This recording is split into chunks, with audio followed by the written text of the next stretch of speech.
Thank you. Well, I don't know if we are talking about different points of view, but, well, yes, they are. I think we have different realities, and we are coming to the same thing from different realities.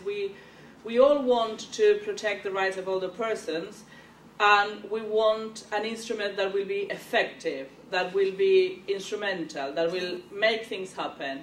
And I think one thing that is brought home very clearly is that we cannot have a one-sided approach.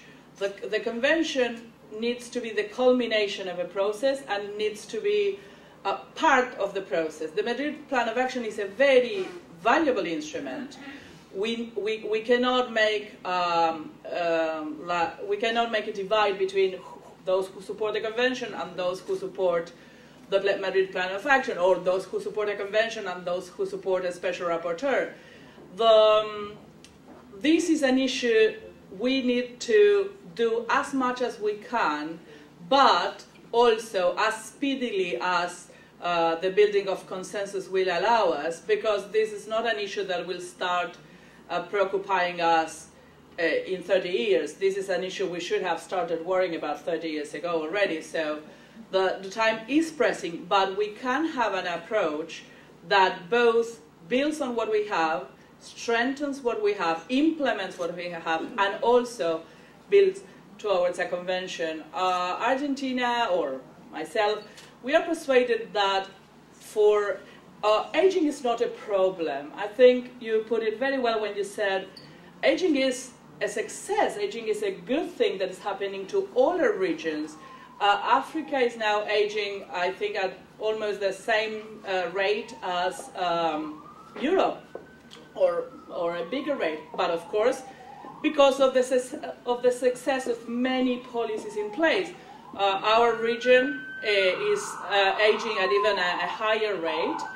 And so we need to know, well, we have achieved a wonderful goal, which is to allow persons to live longer, healthier lives. Now we have to do that.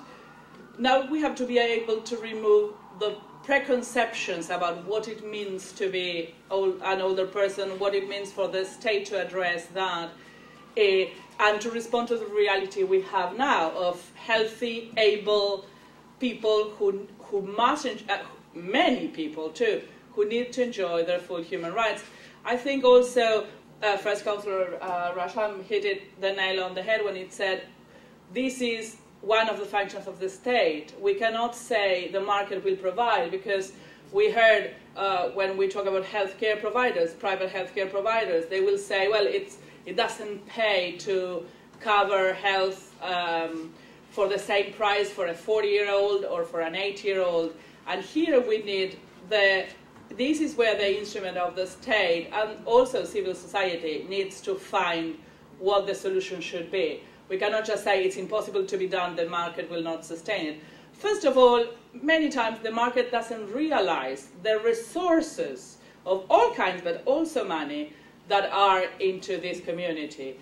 And it's prejudice again and discrimination that doesn't allow us to see that. But also sometimes, really, the market, that is not enough, and we need something more, because of course we cannot put our human rights in the hands of the market. That's putting the horse before the cart before the horse.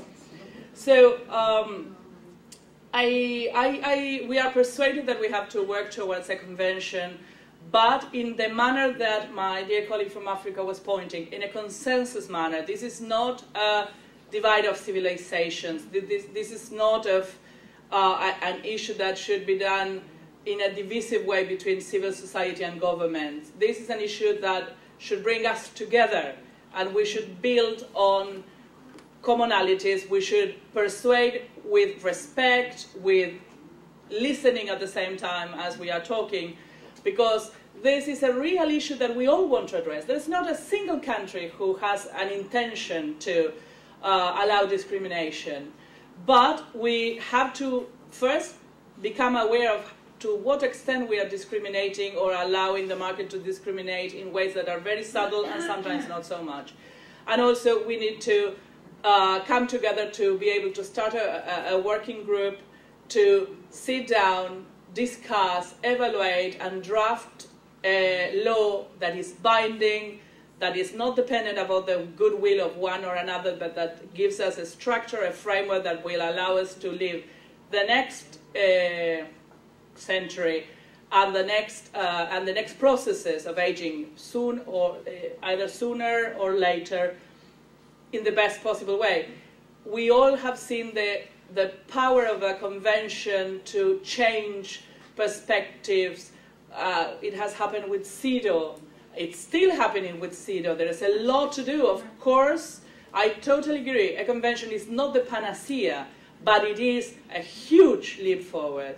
And again, that process has happened in the International Convention for the Protection of the Right of Persons with Disabilities. And the role of the civil society and the dialogue with the state in both cases has been key, because this is a social issue that will not only be solved by law, but needs to have the law in place. So very quickly I will let you know about how our region is working. Very quickly, we have a strategy for the implementation of the Madrid Plan of Action. Here again, we value that instrument. And ECLAC, our regional commission, has been very active also, as well as PAHO, the Pan American Health Organization, and in particular Mercosur, the group of 10 countries that Argentina, Brazil, Uruguay, and Paraguay, and many others are, well, 10 in total, are part of. We have had a summit of 10 presidents that have clearly sent the message: we must have a convention, we need to foster this as part of our international policy agenda in the UN. We are now in the process of having regional meetings. We have had, since the Brasilia Declaration that started this process about towards having a convention in 2007, we have already had 3 meetings, one in 2008 in Rio, two in last year in Buenos Aires, one in Santiago de Chile.